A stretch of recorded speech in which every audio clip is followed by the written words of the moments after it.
Welcome to Let's Be Well Together podcast. We're your wellness check-in team. Join us each week or when you can. We enjoy exploring wellness concepts and reminding you to make time for wellness. This is episode 159. Hello, everyone, and welcome to a new week of Let's Be Well Together. It's Elise Seifert, and today I'm joined by Sheila Webster. Yes. Hi, Elise. What's on your mind? Well, today I was hoping we could talk about things people learn too late. And while we're talking, you might hear Michael in the background here. We have another guest, little baby Michael. He's just playing with us right now.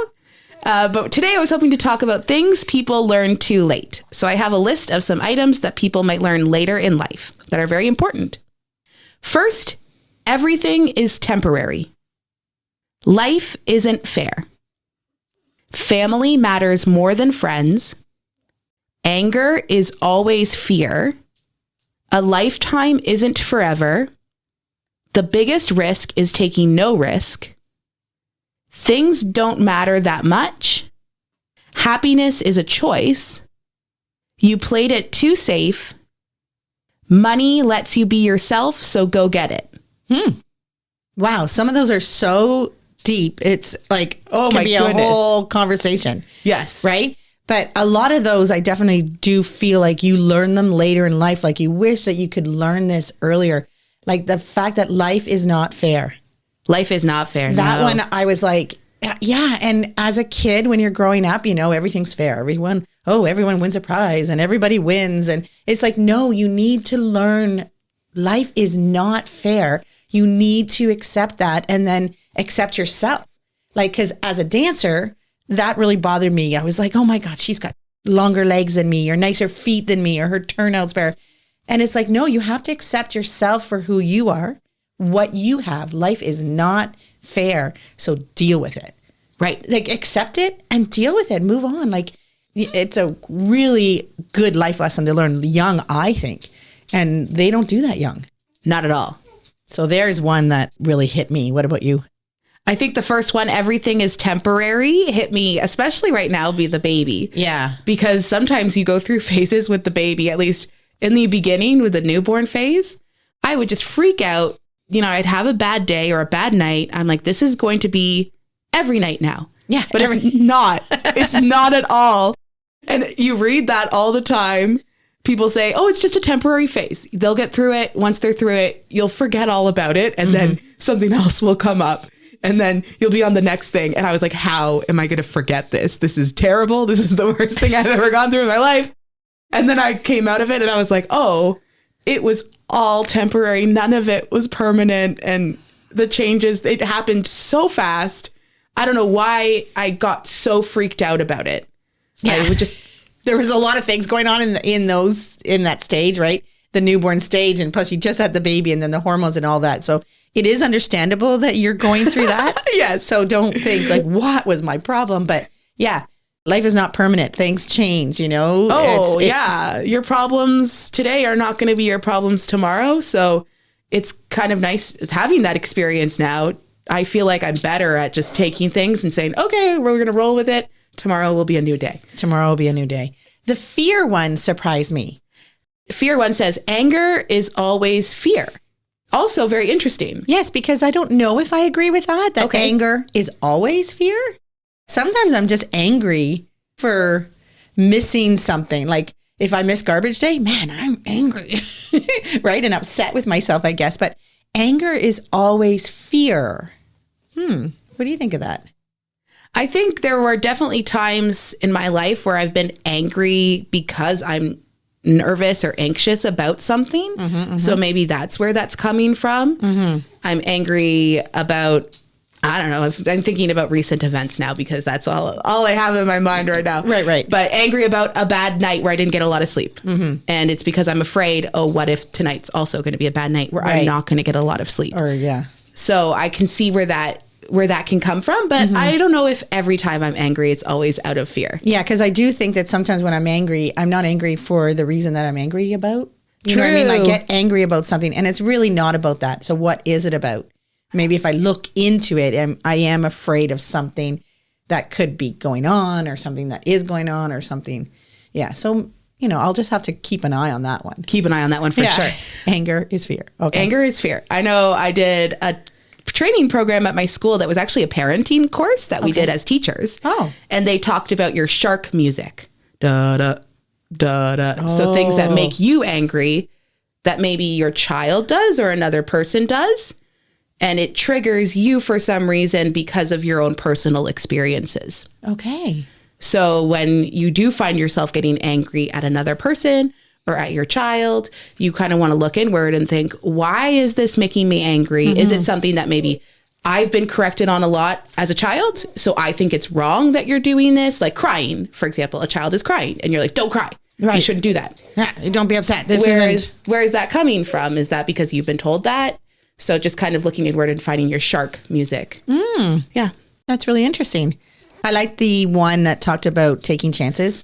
You have to take chances. That I can imagine at the end of your life thinking you've played it too safe. Like sometimes I feel like that, like, come on, go for it. Like you got to take chances. You've got to change. And yeah, I totally agree with that.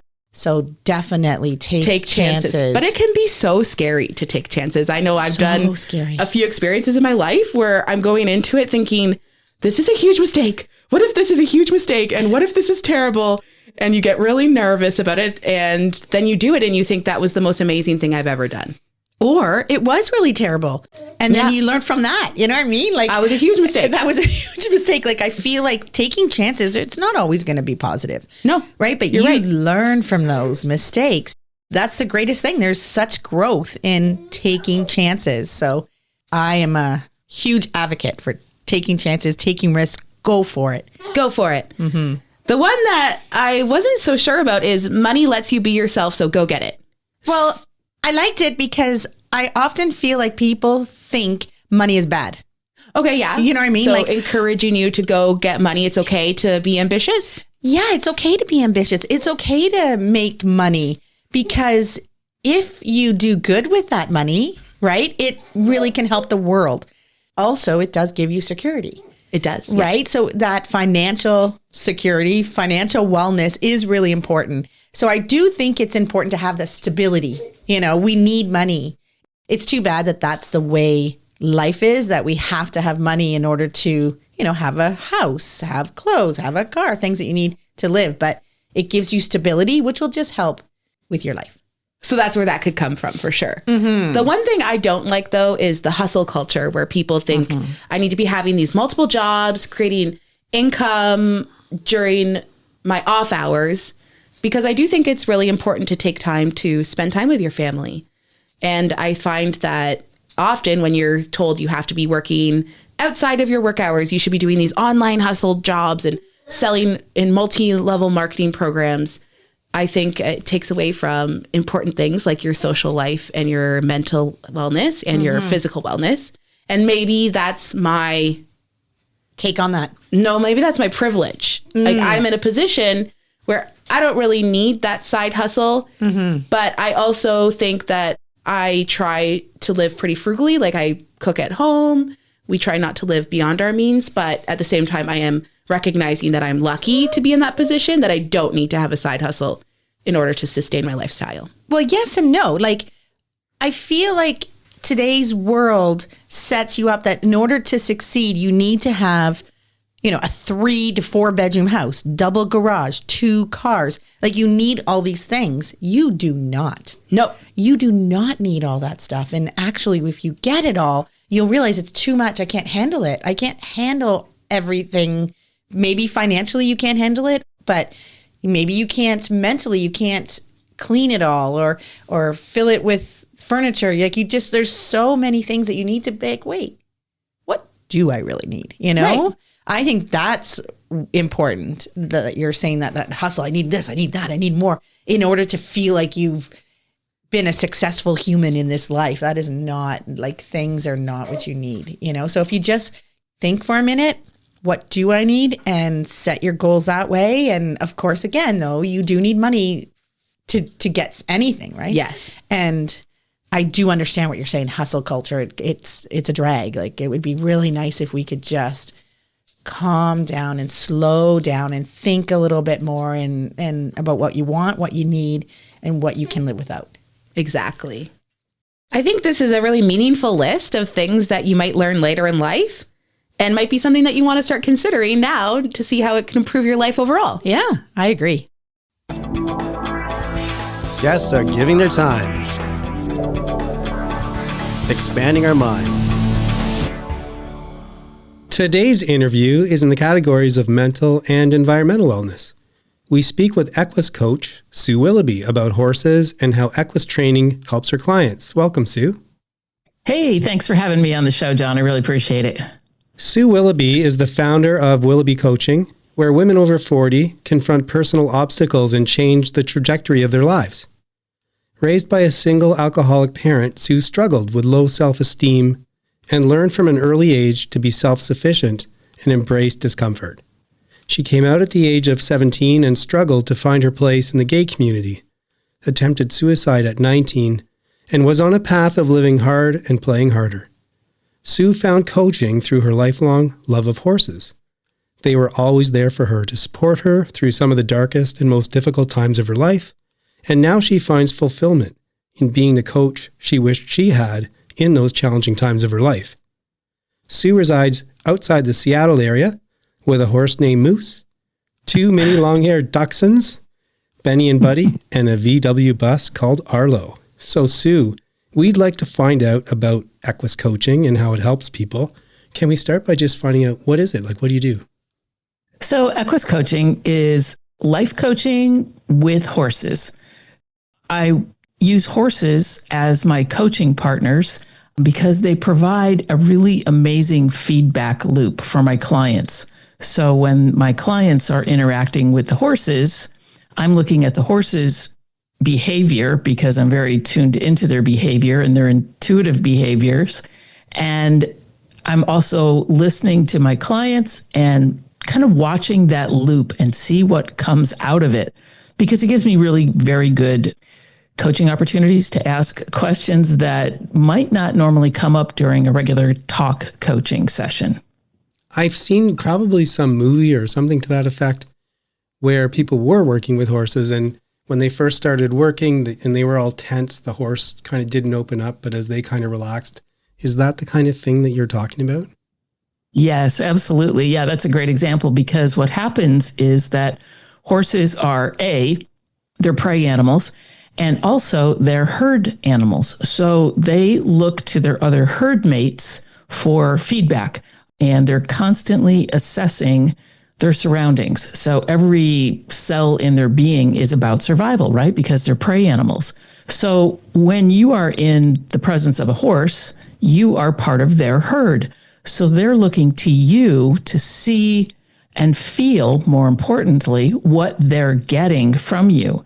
And if they're keeping their distance from a person that they're working with, or you see some interesting behaviors from them, it's because they're picking up on incongruency, whereas the person is trying to put up a front, because, we all do that, and not being true to what their inner self really is, because the horses can sense our biorhythms. They can sense our heartbeats and everything like that, because as prey animals, they have to be aware of if they're safe or not. So that's what you're observing. Exactly. And when you say people put on a front, that can be a couple different ways. It could be to you, but I'm guessing that some of them are putting on a front to themselves. Again, does the horse kind of help show that to them? Absolutely. Yeah. Yes, because the horses act as mirrors. So if someone is trying to hide an emotion or acting as if they're not afraid or acting a certain way that they don't want other people to notice, and we're talking about human to human contact, right? We try and hide certain things. You can't hide those things from horses. They sense them immediately.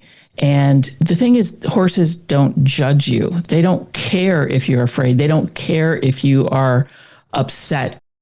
Whatever is going on with you, they don't care as long as you're honest with yourself about it. That's what happens. They pick up on that. And people will also transfer their stuff onto the horse. Like they may, if the horse is staying away from them, they may say, "Oh, the horse is bored with me. The horse doesn't like me." And like, it's not about the horse. That's the funny thing. Do the horses start to feel bad if you feel bad, or do they just notice how you're feeling and kind of protect themselves? Yeah, yes, and. Okay. So they will pick up on very subtle nonverbal cues from people. Like I said, they can sense if your heart is pounding out of your chest, but yet you're trying to pretend like it's not, like you're not afraid. But like I said, they don't care if you're afraid. Once you can settle down and go into your body, and so that's what I work with people a lot on, is sensing what's going on inside them from a physical standpoint, because all of our emotions and traumas and everything that we have experienced stays in our body, stays in our cells, right? And it's just there. And so if we react to something a certain way, it starts somewhere in our body before it reaches our brain and comes out either of our mouth, whether we're, angry or, some sort of emotion that comes out. So I try and teach people to sense that. And the horses can sense that way before the person can. So if someone is going through something, once they can settle down and become more grounded and be in touch with what's really going on with them, then the horse will relax as well. And the horse will come over and the horse will interact because they feel comfortable. They don't feel threatened. When I was reading your material, you talk about intuitive wisdom and innate behavior of horses. Now, is that what we've already been talking about, or does that mean something different? Yes, that is what we have been talking about. As herd animals, when horses are out in a pasture, they look to, and the leader can change, right? It's usually the calmest, most level-headed, the most mature horse in the group, typically a mare. I hate to say it, but it's not usually the surly gelding or stallion running around like a fool. They'll look to the most level-headed member of the herd for guidance. If they're out in a field, let's say they're grazing, one horse picks up its head and twitches its ear because it hears something. And it may be something that we don't even pick up on as humans, right? But it senses something. And so it is like looking to see, is that a present danger or not? Do we have to move along, or do we have to protect ourselves in some way, right? It's that fight or flight instinct. And the other horses will pick up on it. They'll also raise their heads and they'll look and they'll be like, okay, what do we do? What do we do? What do we do? And then the lead horse is like, it's nothing. It's just a leaf. Go back to eating. Oh, okay. Boom. They drop their heads and they go back to grazing. It's really funny. But if it is, a threat, a credible threat, as we've heard about, if it is a credible threat, then they will do whatever they need to do to take care of themselves. So it may be to flee the area if they can. And they communicate verbally as well. So, they may nicker to each other or whinny to each other. And they can become also very herd bound, meaning that if you take one away from the herd to go on a trail ride or whatever, it may be calling back to its friends the whole time. It might be like, hey, I'm out here. Help me. This human is taking me away. You're making me laugh here, which is a good thing. That's a good thing. Yeah. Community animals, right? I mean, they very much rely on their other friends to take care of them. A lot of this resonates with me because there was a while where I got too engaged with watching news all the time and everything terrible that was happening. And so to stop that, I actually started watching nature shows, including a lot of nature shows about prey animals and other animals. And it is interesting. Not only what you're saying sounds like what I saw on these shows, but also a lot of times it is the females, like especially with elephants, for example. The females are the leaders and give people the sense of where to go and what to do. So I'm kind of getting a feel for this, but can you just go a little bit more into how your clients get a sense of self-awareness through this process by engaging with the horses? Yeah, that's a great question. The thing about, I had you laughing about the communication with the horses. It works very similarly with a human and a horse. The thing about horses is, as I said, they can go through all of these steps to assess a situation. That first of all, the information comes into them. They're like, am I in danger? Am I not in danger? Where do I feel that? What's going on with me? Okay, great. And then they kind of go through all these steps very quickly and say, okay, I'm not in danger. I'm going to let it go. That's the thing that we don't do as humans. We don't let it go. No. Right? You don't see a bunch of horses standing around in the pen going, "Hey, Joe, did you see the other day when that plastic bag attacked me? Oh my God." And they don't talk about it for months and months and months and create these crazy stories like we do. Right. So horses can help people get more in touch with their body and build a really strong awareness from a physical standpoint and an emotional standpoint, and sort of remove you from the situation. Like you were saying, watching the news and getting all wound up in it and everything. If you can do something else, or if you can say, okay, I can take a beat and I don't have to react immediately. I can find my place, be grounded, find my equanimity, and then respond from a calmer, more reasonable point. I don't have to send somebody a mean email or text or yell at them or do whatever, right? So horses are really good about that, observing how they go through life and how they react with each other and how they react with us. Going back to the herd mentality, like I said, they always look to the calm, mature, sensible herd member. And if it's you and the horse, who do you think they're going to look at? They're going to look at you. And if they don't feel that you can keep them safe or you're not in control, they will be in control. And you don't want a 1,200-pound animal pushing you around. I have so many questions, but we don't have enough time to cover them all. But a couple, for example. Come visit me and we'll put you through a session and you can see what it's like. It'd be worth flying out to the West Coast, which is a beautiful place to visit. And I've been to Vancouver, but I've never been to Seattle. Oh yeah. So I'd like to do that. But a couple questions. So I can imagine, when I first get there, it takes some time before I kind of get that feeling of how the horse is responding to me. And then maybe I can respond and get into a better frame of mind because of that. What about when I'm not around the horse anymore? And do I start to get used to that process and I'm able to do it on my own when I'm at home too? Yeah. So really quickly, so when I have a session with someone, I will ask them for their intention or what they need support with. And then we'll go into the session. And a lot of times, whatever they go into the session hoping to work on ends up being something completely different.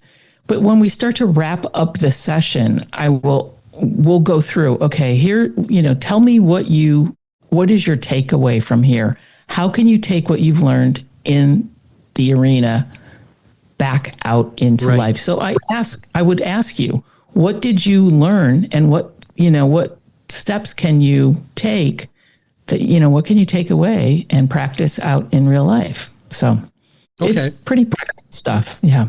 And the other question I really want to ask before I leave this is, you also talk about Equus coaching helping improve the lives of women and make them feel more empowered. And how does it work in that regard? Like maybe an example or how you see that working? It's funny. I will, women of a certain age, they've raised their kids, maybe they're at a certain point in their career or whatever, can sometimes frequently feel invisible or like they don't have anything left. And when they can come more into themselves and realize that, oh, I have done some really incredible, amazing things in my life. And that may be from that feedback that they're getting from the horse. The horse trusts them and they're like, oh, I do have something of value. It's also that, they can be more subtle and get a better understanding of what's going on because they can tune into the horse and take away some behaviors and really learn how to be more in touch with their emotions and their worth and find out that, they do still have a lot to offer, even though they may be in their 40s, 50s, 60s, 70s, whatever, it doesn't matter.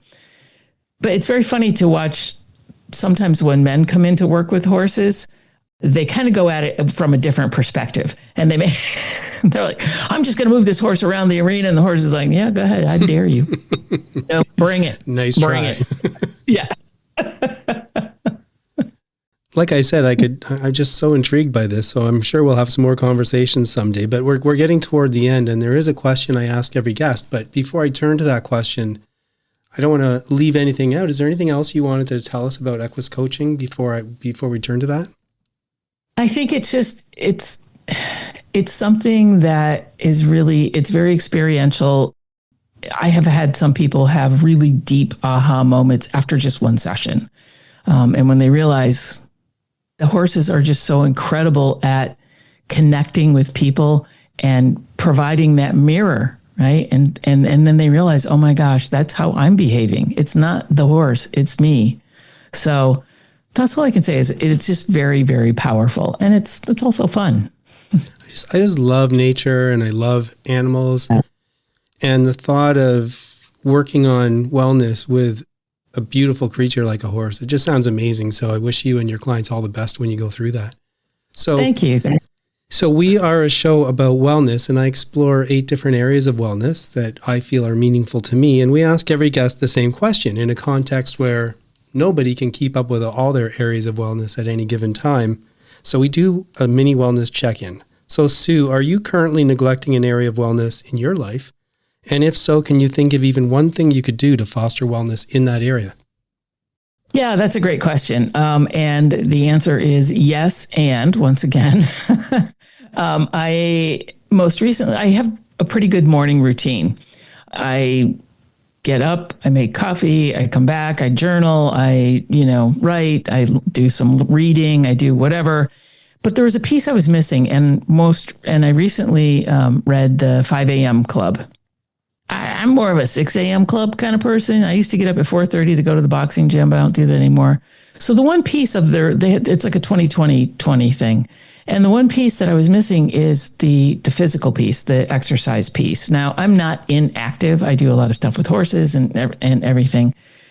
But now I set the alarm, I get out of bed, and I almost immediately, after I, get the sleep out of my eyes and whatever, I may hop on my Peloton. I may do a short workout for, 20, 25 minutes or whatever. And I've found that physical piece that I have been putting aside is really important. So starting my day with some physical exercise, like I said, even if it's a 20-minute spin, really makes a difference in my energy throughout the day, my mental clarity, and the level of distraction. So I would say that's what I was missing, and that's what I have started to improve. I really connect with that too. Just so you know, like this whole podcast and my book, it all came about by somebody who's a pretty intellectual person, me, who finally realized how important the physical side was, falling in love with exercise, long distance running. And actually I was converted a couple of years ago to the early morning workout after talking to one of our guests. And I love it too. So this morning was a good example. I got up and I did an interval run at the gym. It's freezing up here, so I went to the gym and used the treadmill. And I got to work and I was walking around saying, wow, I just feel fantastic. And it's a great way to start the day. So I hope you enjoy it too as you keep working at that early morning workout. Yeah, thank you. Thank you. Thanks so much for joining us. I loved this topic and this discussion, and we're going to see you again soon talking about something entirely different. Sounds great. Thank you so much for having me on the show. This is info for new listeners. The points I'm about to make, you can find them in past episodes or in my book, Accidentally Well by John Webster, which I invite you to read. But at high level, just a quick explanation why we cover so many topics on the show, a wide spectrum. I had an epiphany about wellness and how to achieve it. There's 3 steps to it. First, identify my categories of wellness, my areas of wellness. Second, figure out real activities you can do to foster each area. And hey, start doing those activities. And third, develop a wellness check-in. The wide spectrum relates to step 1, my categories of wellness, my areas, because I have 8. Artistic, environmental, spiritual, physical, intellectual, economic, social, and mental. These are all areas that are important to me for my wellness. And that's why in some shows we're talking about physical wellness. Sometimes we talk about spiritual, sometimes social. We talk about mental. We talk about artistic. All these things are intertwined. So enjoy. There's a thought. Popped up while running. It was a running pop-up lesson. Excuse my voice, I have a bit of a cold. Hopefully it goes away soon. I've been trying something new lately, and it's teaching me a little bit of a lesson. It's all about discipline. I don't really think a lot about discipline, but when I do, I realize that running helps me to practice and get better at discipline. And I really believe that discipline is something you can learn, something you can practice and get better at. I don't think that you're born disciplined or not. We can work on it. I realized with this new thing I was doing that there's different kinds. I hadn't really thought about that before. I'm actually doing something old. After a little while of running, I started reading more about it, and I came across books by Phil Maffetone that I really liked, where he talks about how to do long distance running, how to train for endurance. One of the things he suggests is that when you're doing aerobic training, you try and run at your heart rate 180 minus your age. There's a couple exceptions, depending if you've been running for a long time, etc. But it's basically that. And I had been doing that. Then I kept running and time went by. And guess what? I got older every year. And I stopped paying attention to the age part of it. And then kind of during COVID, I was just running and I wasn't really focusing on heart rate. Well, when I finally turned my mind back to it, I realized I'm running at too fast of a heart rate by quite a bit. So I'm going to try and mix things up. And once a week, I want to try and do a long, slow run at the low heart rate, 180 minus my age. So I decided to go out and try that. And I had to hold back so much. I had to go so slow. It felt way too easy and I was struggling to keep at that heart rate, but I was intent on doing it. When I do a long run like that, it's over an hour. Imagine that running for a long period of time, and most of the time you're having to hold yourself back. And you'd think, well, that's not a big deal. What is that discipline? It's easy.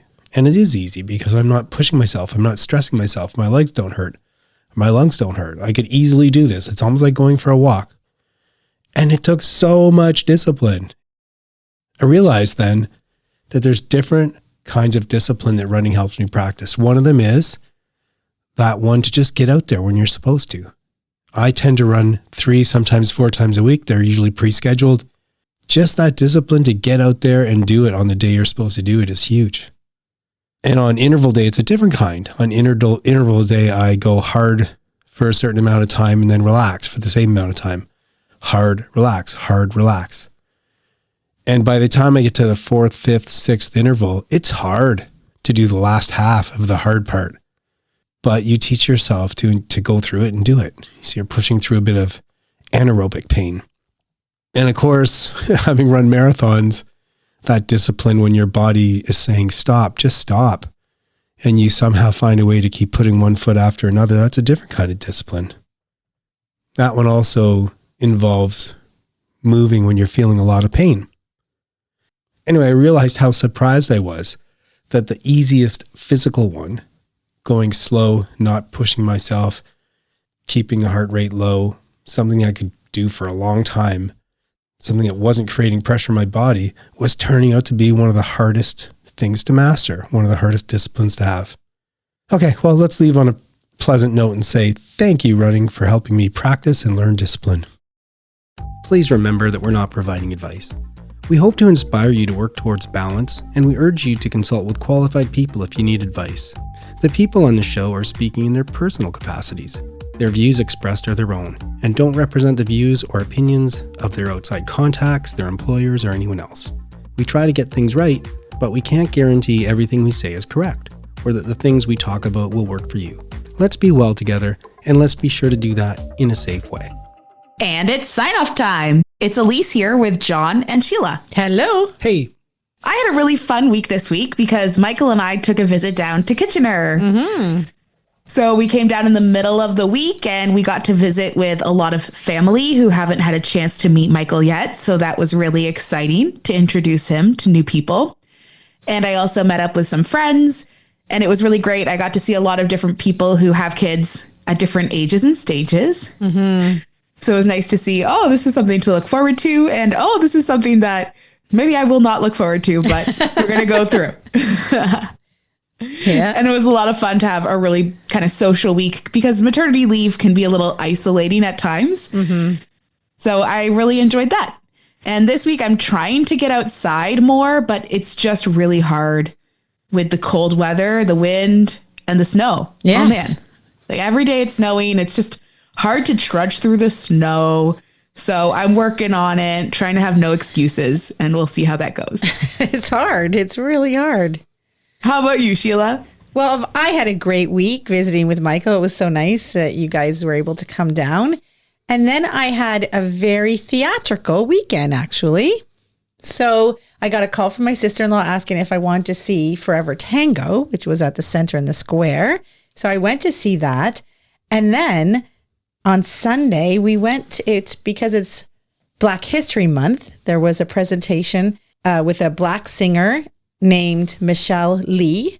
And she performed amazing music telling the history of slavery and the way that the music kind of flowed from spiritual to jazz to blues to just the different eras and how it all kind of flowed together. And then her actual story of her Black history story, which was just very interesting. It was so enlightening, but also so heartfelt. It just was so lively and everybody was involved singing. It was just absolutely amazing. So I just really loved being in the theater and having the performing, seeing the performances and just getting out there. So that was my weekend.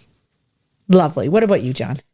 Well, for sure. I had so much fun with Michael, and that was so cool because I hadn't seen him in a long time. I hadn't been able to get up. So yes, that was so much fun connecting with him, and the way he kind of talks, not really talks, but the baby talk was fantastic.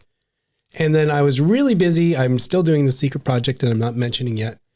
I don't want to mention it till it's out in the world, but I'm going to get political just for a second. I'm not political. It's not a political show, but people, like, for crying out loud, the president of the United States is openly talking about annexing Canada. I saw an interview of one of his higher ups, and when asked if they're moving in on us, his answer was, well, I'm not aware of any plan to invade. Like, I'm not aware? You mean it could be possible? And that's all fine, and we can stand up for ourselves, and we will. There's zero chance that Canadians want to join the U.S. for all kinds of reasons. But where's the rest of the world? We're a Commonwealth country. Every time people needed our help, we went and helped them. Mm-hmm. World War I, World War II, all these places. England, like, it's our king. Mm-hmm. Where is the help? There you go. I'm a little ticked off. I mean, it's just ridiculous. It's insulting. I'm going to move on, but for crying out loud, where have we gotten to when the people next door who we're best friends with for so long, and we still love, like, there's so many Americans that are amazing, but there's this group of them who are doing this. I don't know how many US shows that I've seen where it's either like an old business person or a cowboy or whatever, and they're like, hey, my word is my bond, or a handshake will do it. And here we are. We have an agreement that was negotiated, signed by the person who's now complaining, and they can't even stick to the agreement. I mean, give me a break. So much for the word is your bond. And everyone's like, oh, well, no big deal. It is a big deal. So there you go. Very good. And so people, come on, support us. Okay, I've said my spiel. All right, well, we hope you enjoyed the show, and I won't get political too much, but this week it really ticked me off, and we hope you guys come back and join us again next week. That is it for today's show. Please try and make wellness a priority. You deserve it. If you feel the need to talk to someone or ask for help, please do that. Accept yourself for the person you are. So long. Adieu. Auf Wiedersehen. Goodbye.